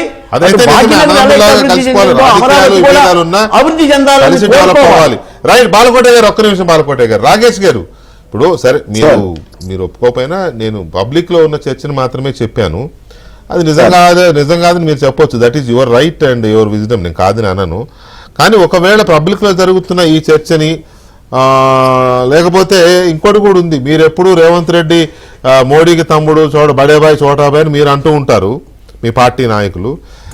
వాళ్ళేమో బీఆర్ఎస్ బీజేపీ ఒకటని వాళ్ళు అంటూ ఉంటారు. వాట్ ఈజ్ వాట్ అనేది ఎవరికి తెలియదు.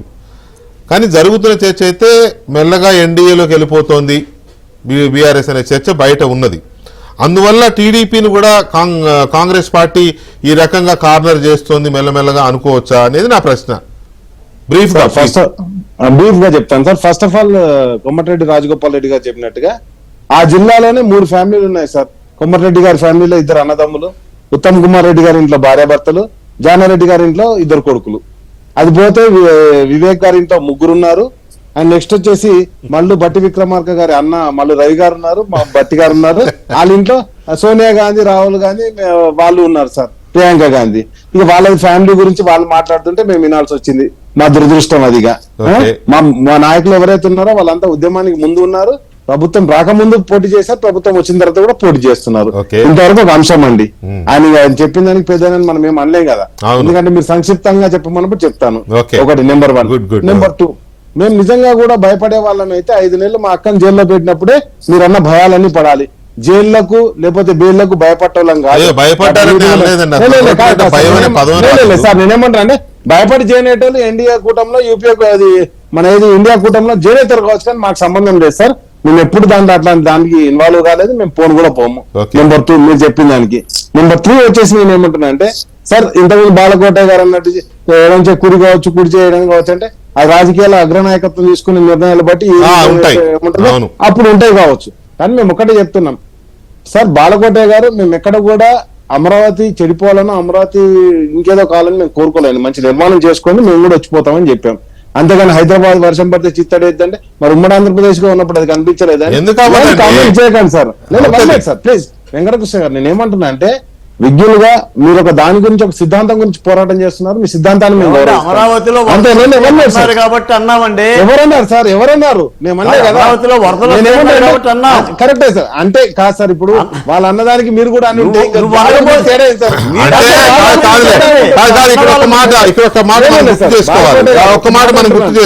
పెద్దలు మీరు. రాకేష్ గారు ఒక మాట మనం కూడా గుర్తు చేసుకోవాలి. చెప్పండి సార్. కేసీఆర్ గారు అమరావతి శంకుస్థాపనప్పుడు వెళ్ళారు, ఘనంగా ఆకాంక్షించారు బాగా జరగాలని. అక్కడ ఎప్పుడైతే ప్రభుత్వం మారిందో జగన్మోహన్ రెడ్డి గారు వచ్చి కలిసినప్పుడు అసెంబ్లీలోనే మాట్లాడారు అమరావతి అనేది ఒక డెడ్ అసెట్ అని. కేసీఆర్ గారు నోటి వెంట వచ్చిన పదం ఇది. చెక్ చేసుకోండి. అసెంబ్లీలో అన్నారు అమరావతి అనేది ఒక డెడ్ అసెట్, అదొక ఎన్పిఏ లాంటిది అని అన్నారు. ఓకే అంటే అన్నారు, ఎందుకన్నారు తెలియదు, మనకు తెలియదు కదా. నేను ఏమంటున్నానండి సార్, ఆ రాష్ట్ర ప్రభుత్వంగా వాళ్ళు ఏదొచ్చి చెప్తే అది వింటాను తప్పితే ఇప్పుడు ఆ ముఖ్యమంత్రి గారు ఆ రోజు చంద్రబాబు నాయుడు గారు ముఖ్యమంత్రిగా ఉండి పిలిస్తే వెళ్ళొచ్చాము. ఆ తర్వాత మేము 3 రోజులు సార్ ఎవరు ఏది కట్టుకుంటే మాకు సార్ మా రాష్ట్రం మాకు కావాలని పోరాటం చేశారు. మా రాష్ట్రం మాకు ఏర్పడ్డది కాబట్టి ఇక్కడికి వచ్చే మిత్రులు అందరినీ రమ్మంటున్నాం. ఎవరిని కూడా రావద్దు పోవద్దు అని కూడా చెప్పట్లేదు కదా సార్. కాబట్టి నేను ఏమంటున్నా అంటే అవన్నీ కూడా అయిపోయినాయి సార్. సమస్య పైన ఒక అన్నదమ్ములుగా ఆ ఫేజ్ దాటేసాం మనం. ఆ ఫేజ్ దాటేసాం. ఆ ఫేజ్ దాటేసిన తర్వాత మళ్ళీ దానికి మీరు మంచిగా ఉండాలి, మేము మంచిగా ఉండాలి, ఇద్దరం కలిసి తెలుగు ప్రజలు ఇద్దరు బాగుండాలని కోరుకునే Right, okay, మనస్తత్వం రాకేష్. సార్ గారు. కాబట్టి నేను ఒక్కటే చెప్తున్నా సార్. అండ్ నెక్స్ట్ వచ్చేసి సార్ నేను ఏమంటున్నా అంటే ఒకవేళ అలాంటి కామెంట్స్ ఎన్టీఆర్ ఘాట్ గురించి కావచ్చు, అమరావతి గురించి కావచ్చు, ఎవరు చేసినా తప్పే సార్. అది మాత్రం Well చెప్తాను. said, well ఎందుకంటే- said, Rakesh. ఆ, Well and next said, ఎవరు వచ్చేసి చేసినా ఇంకో మాట తప్పే. చెప్తాను Right, సార్. well ఇంకో said. మాట Thank you very much, చెప్తాను సార్. Rakesh. Thank you. లేదు సార్, Thank you. ఫైనల్ ఒక word sir. Thank you NTR Rajesh గారు. గురించి- రాజేష్ గారు ఎన్టీఆర్ థ్యాంక్ యూ గారు- వెరీ మచ్ అండి చర్చలో పాల్గొన్నందుకు. అలాగే బాలకోటే గారు, దామోదరావు గారు థ్యాంక్ యూ వెరీ మచ్ అండి. ఇది